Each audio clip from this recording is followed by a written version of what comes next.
Ladies and gentlemen, she walks alone, not because she isn't lovable, not because she's broken, not because she's bitter, but because destiny sometimes requires distance. A woman with no friends isn't always lonely. Sometimes she's being hidden. Hidden for a time such as this. She's not in isolation, she's in incubation. Don't confuse her quiet season with defeat. Heaven is working behind the veil of silence. She's learning to hear herself think again. She's learning to trust her own voice without the echo of opinions. She's not drowning in solitude, she's soaring in stillness. In a world that screams for connection, likes followers and approval, her silence is sacred. It's where she meets God face to face. It's where the brokenness gets healed, not posted. It's where the oil is crushed from the olive. No one sees the press. Don't underestimate her just because she walks in a room and doesn't attach herself to cliques or crowds. She doesn't need applause to validate her worth. She's past the need for performance. She's not seeking to be seen. She's been chosen to be set apart. You call it loneliness. Heaven calls it consecration. That woman you see sitting alone at the table, head high, eyes calm. Don't assume she's got no one. She's got angels on assignment, wisdom as her companion, and discernment as her guard. She's been delivered from needing to be understood by everyone. The silence around her isn't empty, it's full of divine instruction. She's not friendless, she's fearless. Because when you've cried your eyes out in the middle of the night and no one was there to wipe the tears but God, you've fought battles that no one even knew you were in. When you've learned how to protect your peace like a soldier guards the gates. You don't crave popularity. You crave purpose. She's learned that being misunderstood is part of the anointing. She's learned that not being invited was actually protection. She's learned that rejection was redirection. She's learned that when everyone leaves, the right one stays. And in that quiet place, a lioness is forming. Friendships didn't fail. Her assignments simply shifted. Her loyalty didn't fade. Her standards just rose. And now she walks with power you can't buy, peace you can't fake, and discernment you can't teach. You don't have to fear a woman who walks alone. You have to respect her. She carries the presence of 1,000 prayers. She wears the weight of private victories. She is proof that silence can be strength and solitude can be strategy. So the next time you see a woman with no friends, don't pity her. Honor her. She holds a secret power because some women weren't born to blend in. They were born to stand out, not surrounded, but selected. There are moments in life when everything goes quiet. The phone stops ringing, the invitations stop coming, and the people you used to call on are suddenly nowhere to be found. For many, this season feels like abandonment, like life is punishing you or people are rejecting you. But what if this silence isn't rejection? What if it's redirection? What if isolation is not a punishment, but a platform for transformation? What if it is the sacred space where the next version of you is being prepared? Isolation is often misunderstood. We tend to see it as loneliness, as being cast out or forgotten. But in truth, isolation is one of the most powerful tools that life, and more importantly, purpose, uses to develop us. Greatness is not built in crowds. It's cultivated in the shadows. Diamonds don't form in daylight. They are formed under intense pressure in the dark. And just like the diamond, you too are being refined, not in public, but in private. There are seasons where your social circle shrinks, your calendar empties, your days feel quieter than usual. But instead of rushing to fill the silence, what if you leaned into it? What if you saw the lack of noise as an invitation to hear more clearly in the absence of distractions? Your spirit finally has the space to speak. Your soul finally has room to breathe, and your destiny has the chance to make itself known without interference. Preparation doesn't happen in the spotlight, it happens in the shadows. The woman with a deep calling cannot afford shallow surroundings. Sometimes life will strip away what is comfortable to give you what is necessary. You were never meant to be distracted by constant chatter, meaningless connections, or surface-level approval. When you are set apart, it is because you are being sanctified for something specific. Many women have found themselves in rooms where they once fit but now feel foreign. Conversations that once excited them now feel empty. Relationships they once depended on now feel draining. That is not regression, that is elevation. And elevation will always cost you something. Oftentimes, costs you company. And that's okay, because isolation is not about being alone. It's about being aligned. Aligned with your higher self, aligned with the voice of God, aligned with clarity, vision, and focus. In isolation, there's no one to impress, no one to compare yourself to, no one to distract you from doing the deep internal work that transformation demands. Think about the caterpillar. Before it can ever fly as a butterfly, it must enter the cocoon. It must wrap itself in solitude and submit to a process that no one else can help with. It can't be rushed. It can't be skipped, can't be shared. That transformation must happen alone, in silence, in stillness.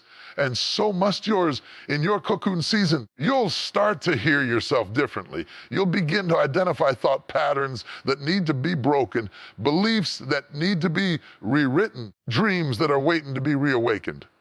This process requires solitude, not because you're being punished, but because you're being prioritized. Life is saying, this one is special, this one is chosen, this one can't be distracted right now. But that doesn't mean isolation feels easy. It can feel heavy, the silence can echo, the days can feel long, and the temptation to go back to what's familiar can be strong. But remember, familiarity is not the same as fulfillment. Don't return to noise just because you're uncomfortable with quiet. Don't settle for company when you're called for consecration. The truth is, many women are never fully activated in their power because they're afraid of being alone. So they surround themselves with noise, with people, activity, and end up forfeiting depth for the illusion of connection. But real power doesn't come from being liked. It comes from being ready, and readiness requires preparation. It requires you to sit with yourself, deal with yourself, and grow through things you once ran from. Isolation teaches you how to be self-sustained, how to pray without prompting, how to love yourself without external affirmation, how to lead without followers. Teaches you to be okay with being misunderstood, to be confident without validation, to be whole without being surrounded. Once you come through the other side of that season, you emerge different, stronger, wiser, softer in spirit, but sharper in vision. You begin to walk differently because your steps are now ordered by something deeper than popularity. You speak with more authority because you've been through a silence that taught you how to listen. You no longer fear being alone because you know the strength it gave you. Here's the beautiful part. After the preparation comes the purpose. After the silence comes the sound. The woman who was hidden will be revealed. Not to entertain, not to blend in. She will be revealed because she's been prepared, and preparation never lies. When she walks into a room, the room shifts, not because she demands attention, but because she carries something developed in a place most people never dare to go. So if you find yourself in a season of isolation, take heart. Don't rush through it. Don't curse it. Embrace it and protect it. Dig deep into it because something is happening. Even if you can't see it, you are being set apart, not cast aside. You are being molded, not forgotten. And when it's time, preparation will speak for itself. The silence is not empty. It's sacred. It's where warriors are built. It's where identities are restored. It's where purpose is clarified, and it's where women rise, not with noise, but with knowing. Not with crowds, but with conviction. There's a kind of power that cannot be faked, a strength that doesn't come from books, from applause, or from being constantly affirmed. It doesn't come from titles, talent, or trends. It comes from pain. Not the kind of pain that gets talked about loudly, the kind that draws sympathy or social media attention. No, it comes from private pain, the silent, secret battles no one sees. The kind of pain you cry through in the middle of the night when the world is asleep. The kind of pain that doesn't get posted, that doesn't get validated, that doesn't even get fully explained. It's the pain you carry in your chest like a weight while still showing up with a smile. It's the trauma you've learned to function through, the heartbreak you had to recover from without closure, the betrayal you couldn't tell anyone about, the loneliness you had to learn to live with. This private pain does not break you. It builds you. It forges something in you that a comfortable life never could. It refines your character. It strengthens your resilience. It deepens your compassion. And most of all, it awakens your purpose. Because once you've survived what you thought would kill you, you start to live differently. You start to speak differently. You start to carry yourself with a quiet, undeniable authority that only comes from experience. You don't just know about healing, you embody it. You don't just talk about strength, you are it. Not because life handed it to you easily, because you earned it in the trenches of your pain. You found it in the ashes of what broke you. You gathered it while crawling through seasons no one knew you were even fighting through. You see, public power, the kind of presence that moves a room, that shifts atmosphere, that commands respect, can't be copied or borrowed. It must be cultivated, and the cultivation doesn't happen on the platform. It happens in private, in the dark, in the moments when you feel forgotten, dismissed, overlooked, and exhausted. That's when the true work happens. That's when your soul is being stretched, shaped, and sharpened. There's something incredibly humbling about going through a season where no one sees your pain. You realize that people will celebrate your victories, but have no idea what it costs you to win. They'll admire your confidence, your joy, your faith, but not know the nights you cried yourself to sleep just to keep going. And in that realization, you develop something sacred, a deeper connection with yourself and with God. You learn to lean into grace, to walk by faith, and to build without needing applause. And when you finally emerge from that season, you come out different, not just stronger, but wiser. Not just healed, whole, not just motivated, but matured. Because the pain didn't just hurt you, it taught you. It taught you who to trust. It taught you what matters. It taught you what to let go of and what to protect. It taught you how to stand even when everything around you was trying to make you fall. That kind of transformation is not cosmetic, it's core. It doesn't change how you look, it changes who you are. It gives you a depth that can't be bought, clarity that can't be confused, and a power that can't be shaken. When you speak after surviving something, your words carry weight. Not because you're trying to be impressive, but because your truth is undeniable. People feel it, they sense it, because you're not drawing from inspiration. You're drawing from experience. You're not reciting what you read. You're revealing what you lived. I challenge you to love enough and care enough. That's what makes it real. That's what makes it powerful. And maybe that's why life allowed you to walk through that pain privately. Because had it been public, you might have performed your healing instead of pursuing it. You might have been tempted to prove your strength instead of developing it.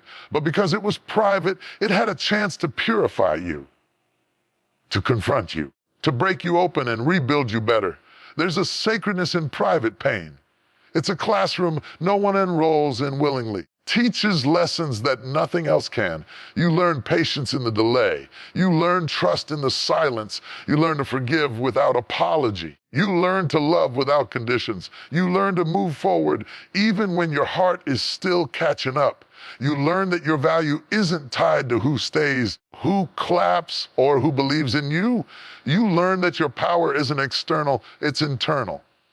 And when you step into your purpose after that kind of journey, no one can take it from you because they didn't give it to you.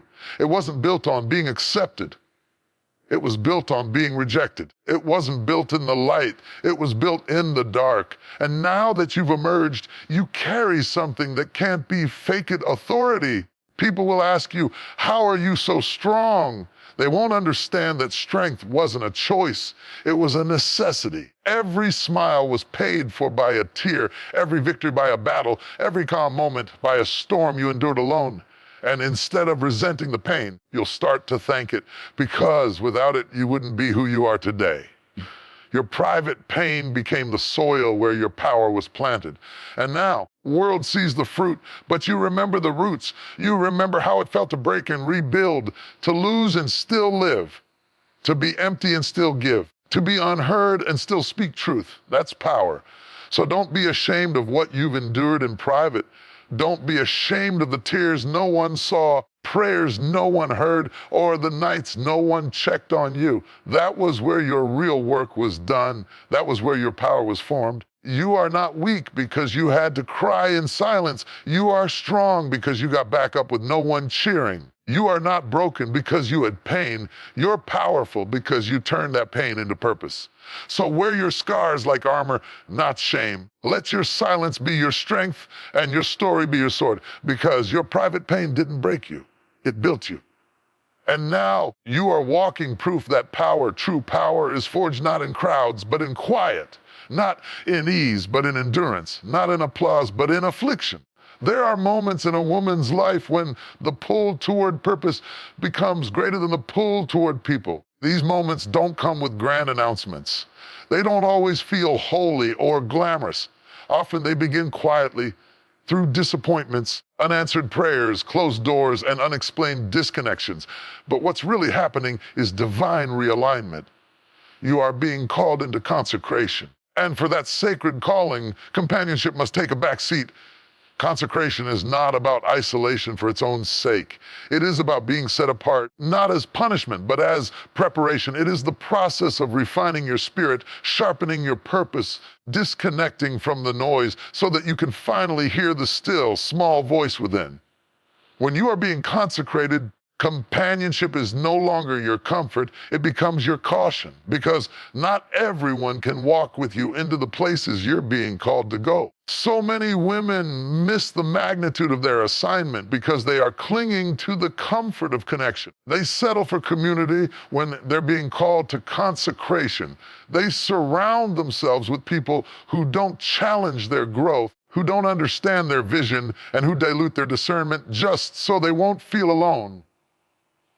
But there comes a time when you must decide, do you want to be popular or do you want to be powerful? Companionship is beautiful in its season. It's God ordained. We are wired for connection. But there is a difference between connection and dependence. There is a line between healthy relationships and unhealthy attachments. Consecration reveals that line. It uncovers the places in us that have become addicted to affirmation, to company, to presence, even when that presence is no longer purposeful. When you are truly being set apart, some relationships will naturally fall away, not because of drama or betrayal, but because their season is complete.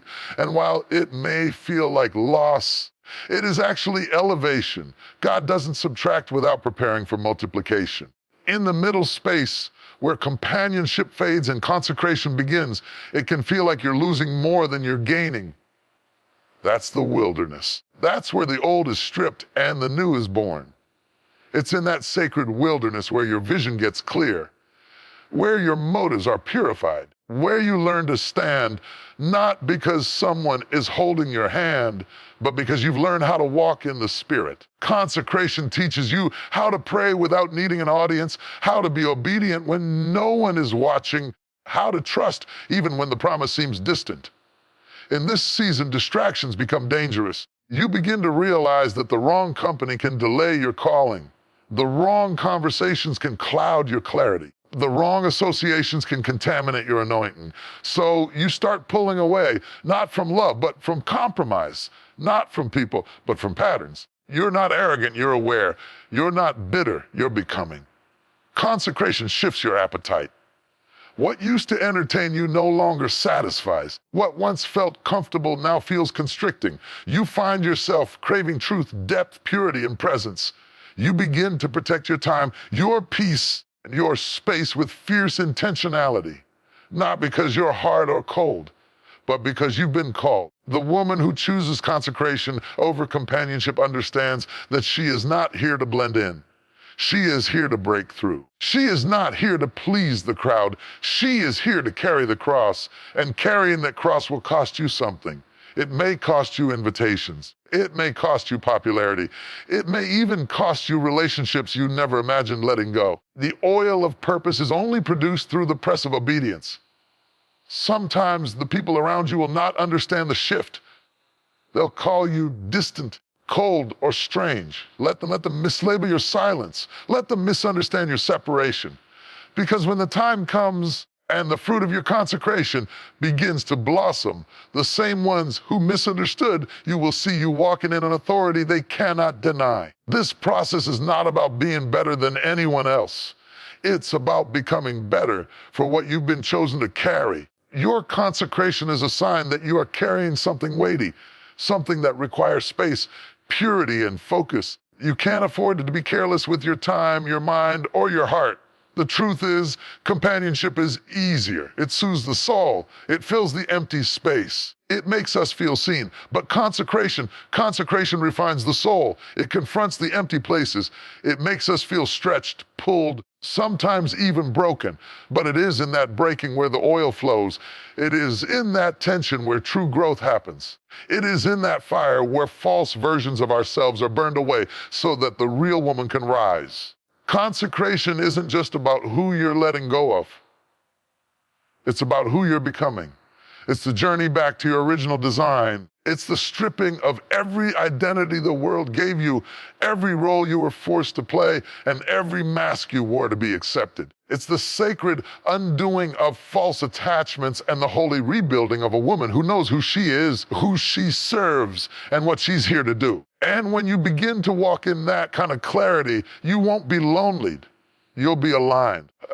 You won't be chasing friendship. You'll be walking in fellowship with purpose. You won't be begging for connection. You'll be attracting those who are aligned with your destiny, not just your history. Consecrated woman doesn't move quickly. She moves intentionally. She doesn't speak loudly.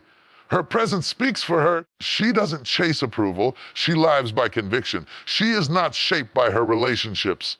Her relationships are shaped by her purpose. When she walks into a room, she doesn't just show up. She shifts the atmosphere. So if you're in a season where you feel distant from others, where your phone is quiet and your circle is small, don't rush to fix it. Don't run back to what's familiar. Don't lower your standards just to feel company. You are not being left out. You are being lifted up. You are not being rejected. You are being redirected. You are not being forgotten. You are being forged. Let the companionship fade if it must. Let the conversations stop if they need to. Let the crowd keep walking if they can't follow. You're not called to please the masses. You're called to carry the mantle. And for that, you must be consecrated. So stand in your sacred space. Protect your process. Honor your solitude. And remember, consecration is never in vain. Births clarity, it births character, it births callings that shake the earth. And one day, when the season shifts and the fruit of your obedience is revealed, all makes sense. Power has often been misunderstood. We tend to associate it with noise, with influence, with volume. We think of power as dominance, ability to take over a room, to assert, to declare, to move things by sheer force. True power, the kind that cannot be shaken or manipulated, does not come from chaos. It comes from calm. It comes from knowing. It comes from an unshakable inner stillness. Power is not rooted in dominance. Power is rooted in peace. Peace is not the absence of trouble. It is not the denial of pressure. It is not the luxury of a life untouched by storms. Peace is presence, steady, grounded, unwavering. Peace is the internal confidence that no matter what happens around you, what is within you will not collapse. It is the kind of stability that doesn't fluctuate with the opinions of people or the circumstances of life. There is something commanding about a woman who walks in peace. She doesn't shout to be heard. She doesn't perform to be seen. She doesn't compete to be valued. She knows who she is and who she's not. She knows where she's going and what no longer deserves her energy. Her spirit is not frantic. Her heart is not desperate. She's not easily moved by gossip, by threats, by shade, or by sudden change, because her power is anchored, and her anchor is peace. Peace is protection. When you live in peace, you're not easily provoked. You don't give emotional access to just anyone. You don't allow every negative comment to plant a seed. You're not available to chaos. You don't chase validation. You protect your vibration. You guard your gates, your ears, your eyes, your mind, because you understand that the condition of your internal world affects your external impact. You refuse to let temporary turbulence disrupt your permanent purpose. The woman rooted in peace knows how to pause before she reacts. She knows when to speak and when to stay silent. She knows when to fight and when to walk away. She knows when to give and when to protect her energy. Because peace gives her clarity, it gives her discernment, it helps her recognize when something is of God and when something is just noise. Power rooted in peace is not loud, but it is unmistakable. It doesn't seek attention, but it cannot be ignored. It's not about being aggressive, it's about being anchored. It is a calm that speaks louder than shouting. It is a smile that doesn't disappear when things go wrong. It's the ability to keep your soul quiet in the face of a storm. And storms will come. Peace doesn't promise you a storm-free life, but it does promise you a storm-proof soul. When the winds rise, when betrayal shows up, when disappointments shake your plans, peace becomes your weapon. While others panic, you pray. While others react, you reflect. While others collapse under pressure, you rise with grace. Not because the battle is easy, but because your peace is not negotiable. You begin to realize that protecting your peace is protecting your power. So you become selective with what you engage. You stop explaining yourself to people who are committed misunderstanding you. You stop proving your worth to those who already decided you're not enough. You stop over giving in spaces that never pour back. You don't chase closure. You don't demand apologies. You learn to move forward quietly, trusting that peace will lead you better than pride ever could. This kind of peace is not passive, it is powerful. It's not about being quiet in defeat. It's about being still in strength. It's about responding from wisdom, not wounds. It's about walking away, not in weakness, but in wisdom. It's about refusing to let your emotions become your master. A peaceful woman is not a woman who has it all together. She's a woman who knows where her center is. She has tasted chaos and chosen calm. She has wrestled with life and chosen surrender. She has cried, broken, fallen apart, and still returned to herself. And in doing so, she has become a force that cannot be manipulated by fear, anger, or ego. It's the woman who can be lied on and still walk with integrity. It's the woman who can be betrayed and still choose forgiveness. It's the woman who can be overlooked and still remain faithful to the assignment. It's the woman who can lose everything, yet never lose herself. Peace is her compass. She may not always know what's ahead, but she knows who she is in the waiting. She may not always feel certain, but she remains stable. She may not always have support, but she has strength. That strength comes from being grounded in something deeper than circumstances. It comes from knowing that her value is not dependent on how things look, but on who she is becoming in the process. This is not a peace you find in people, positions, or platforms. It's not a peace you find in everything going your way. It's a peace that only comes from within. A peace built in prayer, developed in solitude, sustained by boundaries, and reinforced through wisdom. Power rooted in peace is sustainable. It doesn't burn out quickly. It doesn't fluctuate with trends. It stands the test of time because it's not built on emotion. It's built on character. It's not moved by storms. It moves through them. And on the other side of those storms, that woman doesn't emerge weaker. She emerges wiser. Where is my peace? Because wherever you find your peace, you will find your power. Don't give it away cheaply. Don't trade it for attention. Don't surrender it for validation. Don't lose it trying to fix what wasn't yours to carry. Let peace become your posture. Let it guide your steps. Let it shape your tone. Let it determine your decisions. Not everything requires your reaction. Not every battle is yours to fight. Every argument deserves a response. Sometimes the most powerful thing you can do is be still and know that you don't have to force what's already aligned. Your power is not in proving. Your power is in presence, in being fully grounded in your worth, your voice, your values, in trusting that whatever tries to shake you will fail because your foundation is built on something eternal. So walk in peace. Live in peace, speak with peace, guard your peace, because when your soul is quiet, your spirit is unshakable. And in that stillness, you will find a power the world cannot imitate or ignore. It's easy to misunderstand a woman who walks alone. People look at her and assume she's friendless, They assume her solitude is a sign of deficiency, a lack of love, connection, or community. But what they don't realize is that her silence is not emptiness. Separation is not sadness. Her distance is not rejection. She is not friendless. She is fearless. There is a sacred kind of courage that grows in solitude, a strength that doesn't require a crowd, a confidence that doesn't feed on compliments or companionship. This woman has learned how to stand without support, how to walk without applause, and how to believe in herself even when no one else claps. That's not loneliness, that's liberation. Woman who chooses her own peace over forced connections, who prioritizes her growth over being included, is not weak. She is wise. She has felt the sting of betrayal, the ache of abandonment, the sting of silence when she needed someone most. But instead of letting that break her, she let it build her. Instead of becoming bitter, she became bold. Instead of shrinking, she stood taller. Not every absence is a loss. Every disconnection is a deficit. Sometimes the people who walk away are simply making room for something greater. Sometimes being excluded is protection. Sometimes not being chosen by others is the very thing that pushes you to choose yourself. This woman has learned that being alone doesn't mean being without power. In fact, her power increased the moment she stopped depending on people who couldn't carry the weight of her truth. She discovered that sometimes God subtracts before he multiplies. He removes the noise so you can hear clearly.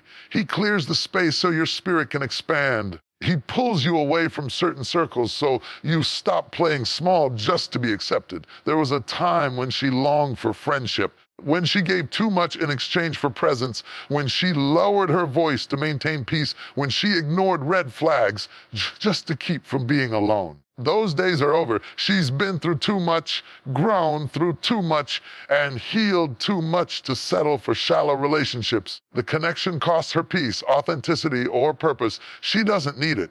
She has become her own safe space, her own counselor, her own cheerleader. She's learned to pray her way through, cry her way out, and rise again even when no one was watching. That kind of resilience doesn't come from always being surrounded. It comes from being separated. Being alone taught her how to hear herself, how to trust her instincts, how to set boundaries, how to let go, how to start over. It taught her that people can walk with you for years and still not see you, that some friendships are seasonal, some connections are situational, and some separations are spiritual. It taught her that presence doesn't always mean partnership, and proximity doesn't always mean loyalty. So now, she no longer forces herself into rooms where she's only tolerated. She no longer holds on to relationships just because they have history. She no longer sacrifices her energy for circles that don't reflect her values. She chooses herself, not out of arrogance, but out of awareness. She is not friendless, she is filtered. The people around her now are not many, but they are aligned. They are not loud, but they are loyal. They are not perfect, but they are purposeful. And until she finds those rare connections, she is okay walking alone.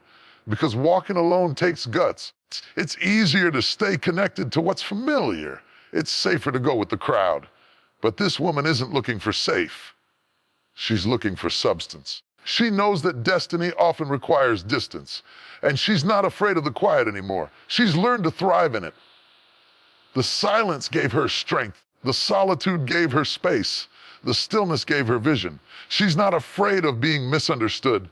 She's not afraid of being left out. She's not afraid of people talking because she has nothing to prove. She's got everything to become. She's not performing anymore. She's not pretending anymore.